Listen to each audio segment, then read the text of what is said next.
नांदेडमधून एक अत्यंत धक्कादायक बातमी समोर येत आहे. मुदखेड तालुक्यातील जवळा मुरार गावात एका कुटुंबातील 4 जणांचा दुर्दैवी मृत्यू झाल्याची घटना उघडकीस आली आहे.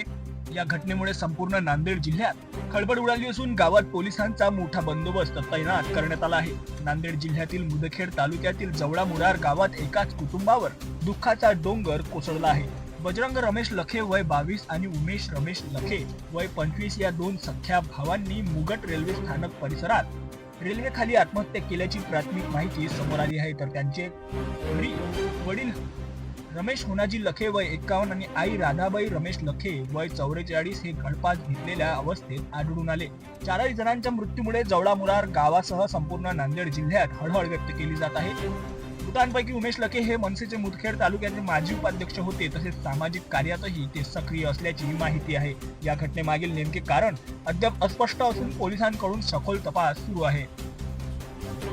पोलीस सर्व बाजूंनी तपास करत असून पुढील माहितीची प्रतीक्षा आहे. ही घटना अत्यंत दुःखद आणि धक्कादायक आहे.